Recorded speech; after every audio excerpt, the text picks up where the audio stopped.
Bonjour et bienvenue dans cette classe inversée. Nous sommes dans le thème 2, enjeux planétaires, partie A, géothermie et propriétés thermiques de la Terre. En introduction, 3 points. Définition de géothermie, les manifestations de surface de cette géothermie, puis pour terminer, le géotherme de la Terre. Définition de géothermie 2, science qui étudie la chaleur interne de la Terre et ses transferts en surface.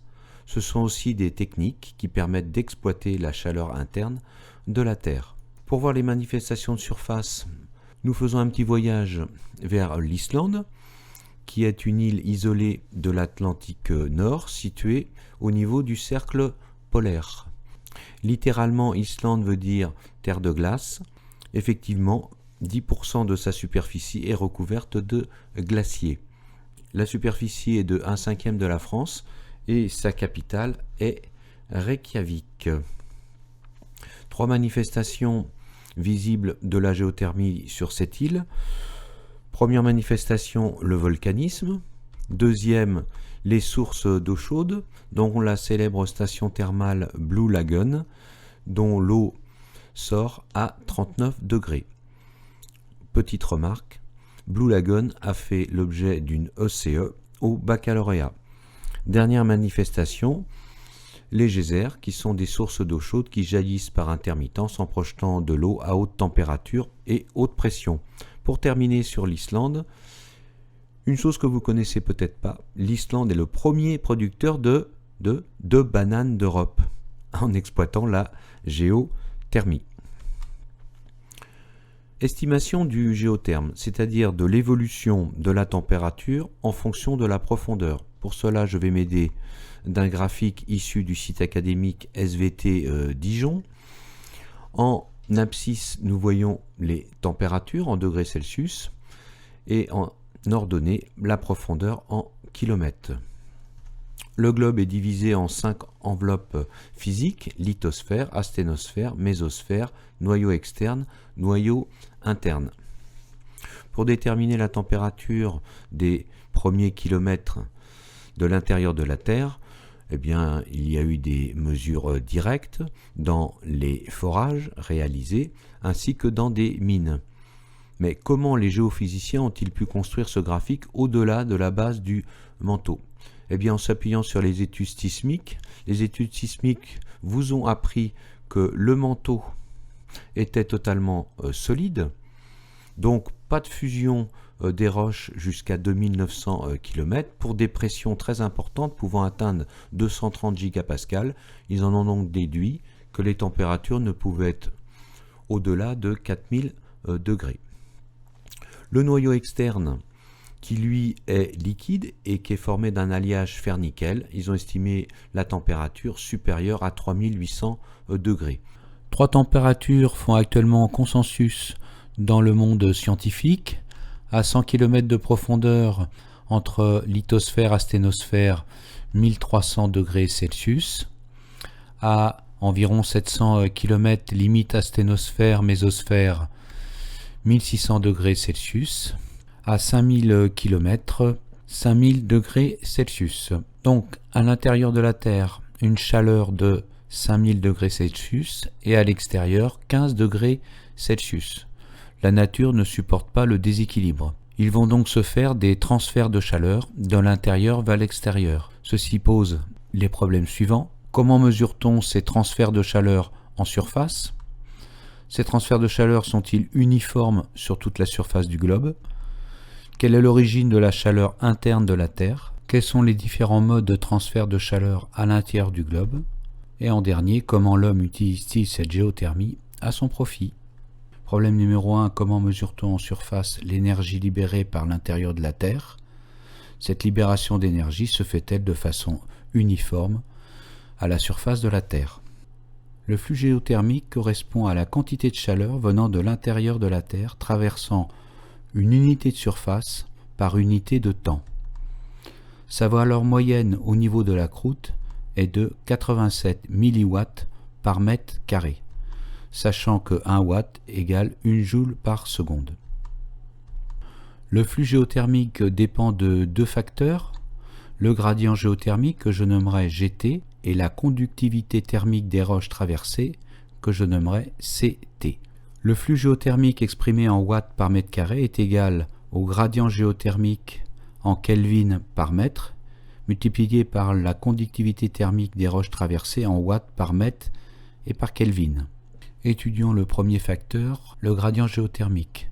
Il correspond à une variation de température entre deux profondeurs. Il se mesure par un rapport, la température mesurée à une profondeur 2 et la température mesurée à une profondeur 1, ce qui fait un delta température sur un delta profondeur, c'est-à-dire d'une distance.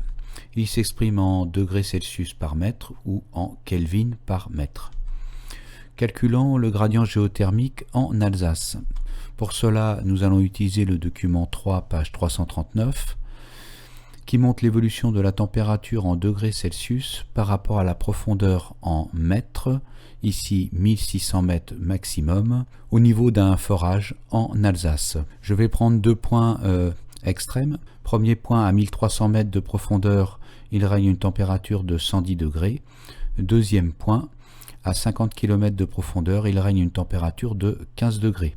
Je fais donc l'opération suivante, ce qui donne 95 sur 1250, soit une augmentation, une variation de température de 0,076 degrés Celsius par mètre. Il est plus facile de l'exprimer pour 100 mètres, ce qui fait 7,6 degrés Celsius d'augmentation sur une profondeur de 100 mètres, ou 7,6 Kelvin pour 100 mètres. À retenir, la moyenne du gradient géothermique au niveau de la croûte terrestre est de 3 degrés Celsius pour 100 mètres, ce qui veut dire que la température croît en moyenne au niveau de la croûte de 3 degrés Celsius tous les 100 mètres. Donc le gradient géothermique en Alsace est 2,5 fois supérieur à la moyenne. Deuxième facteur, la conductivité thermique des roches. Elle correspond au flux de chaleur transféré par une roche d'un point à un autre. Le document 4, page 239 nous donne quelques valeurs. Vous avez un métal, l'argent, 420, l'eau, 6, et vous avez les roches, la meilleure conductrice étant la péridotite, suivie du granit, puis le gabbro, ainsi que le calcaire. Vous voyez que ce sont de mauvaises conductrices de la chaleur. Elles freinent donc les transferts d'énergie et permettent ainsi une forme de stockage de chaleur. Ceci explique que la lithosphère est le plus grand gradient géothermique de toutes les enveloppes. Étudions maintenant la répartition du flux géothermique à la surface de la Terre. Doc 1, page 242. Le flux géothermique est représenté sous forme d'une échelle de couleur qui va de 0 mW par mètre carré à 350 mW par mètre carré. Celui-ci présente des variations régionales importantes. Il varie d'une région géologique à l'autre et est en moyenne plus élevé dans les domaines océaniques, 100 watts par mètre carré, que sur les continents, 65 watts par mètre carré.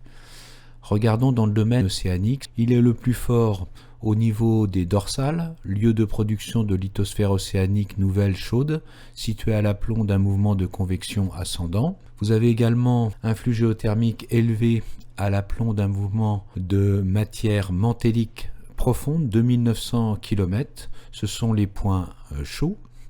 À l'opposé, il est beaucoup plus faible au niveau des zones de subduction, c'est-à-dire au niveau des fosses, lieu de plongée d'une lithosphère océanique refroidie et dense. Dans le domaine continental, il est élevé dans les régions volcaniques de points chauds et dans les bassins d'effondrement, c'est-à-dire les rifts continentaux où la croûte est amincie avec remontée du Moho et donc de l'isotherme 1300. Un petit point sur la France. Vous avez exactement la même échelle. Alors en France, nous observons un flux géothermique très élevé au niveau de l'Alsace et vous allez l'étudier lors d'un exercice. Flux géothermique élevé également au niveau du massif central. Flux géothermique faible au niveau des reliefs montagneux. Et puis flux géothermique moyen au niveau des bassins sédimentaires. À retenir, le flux géothermique varie en fonction de la région géologique et on vous fera travailler au baccalauréat à l'écrit ou en OCE sur une zone de géothermie importante et vous devez déterminer la cause de ce flux géothermique élevé. Alors attention, une petite remarque, le plus grand flux de chaleur atteignant la surface de la Terre est le flux solaire. Donc la chaleur provenant du Soleil, elle est 4000 fois supérieure au flux géothermique. Voilà ce que vous allez faire en classe. Activité 1, les contextes géodynamiques favorables à la géothermie en Islande. Nous utiliserons les logiciels Tectoglobe et tomographie sismique. En exercice, contexte géodynamique de l'exploitation de la géothermie à Soultz en Alsace. Problème numéro 2, quelle est l'origine du flux géothermique et comment s'organisent les transferts de chaleur de la profondeur vers la surface? Premier point, l'origine de la chaleur interne de la Terre est liée à sa radioactivité. Effectivement, il existe dans les enveloppes des noyaux instables d'éléments chimiques dans les roches. Exemple, l'uranium 235, 238, le thorium 232. Ici, vous avez la fragmentation d'un noyau d'uranium 238 en thorium 234 avec émission d'un noyau d'hélium.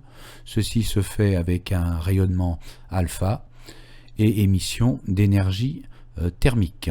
Regardons la concentration de ces éléments chimiques instables dans les enveloppes, ceci en partie par million. Vous voyez que c'est au niveau de la croûte continentale que l'uranium, thorium et potassium est le plus élevé, suivi de la croûte océanique, puis du manteau et puis du noyau. Alors on pourrait penser que la chaleur la plus importante se trouverait dans la croûte continentale et océanique.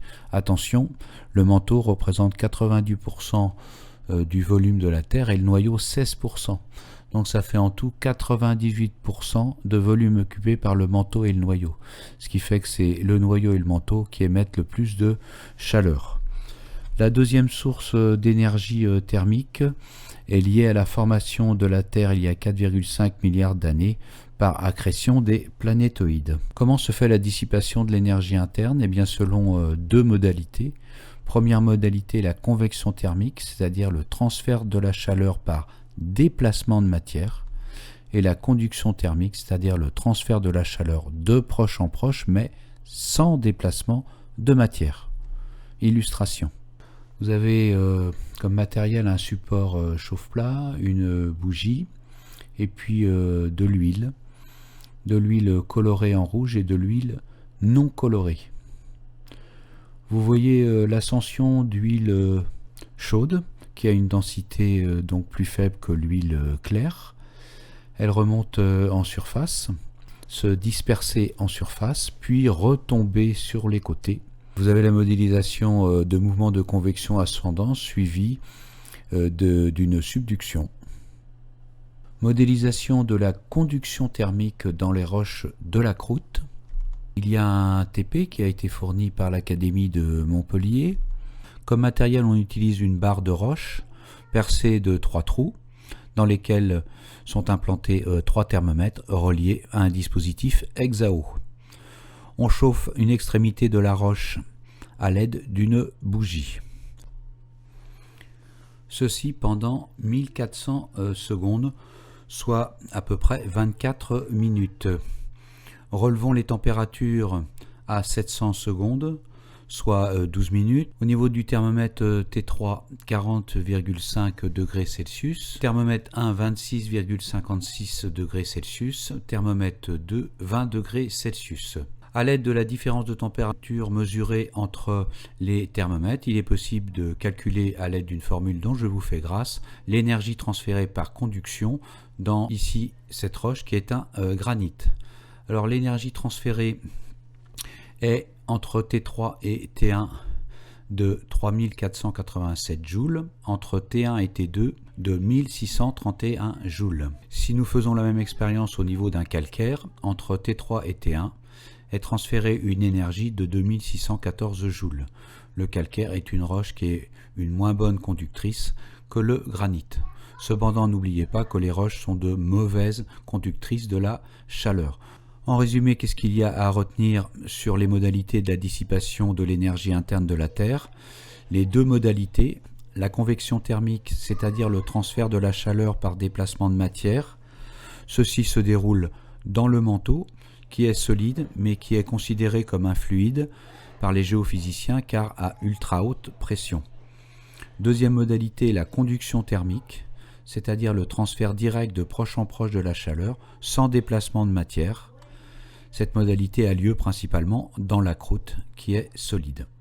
En activité, vous réaliserez la modélisation des transferts de chaleur à l'intérieur du globe, ceci à partir d'un matériel de laboratoire. Ce sera une OCE. Nous avons terminé cette classe inversée. Il va falloir maintenant que vous réalisiez le quiz qui est sur le site de la cuisinière. Pas Marmiton, hein, la cuisinière. Bon, allez, encore une petite étape et puis c'est presque fini. À vendredi.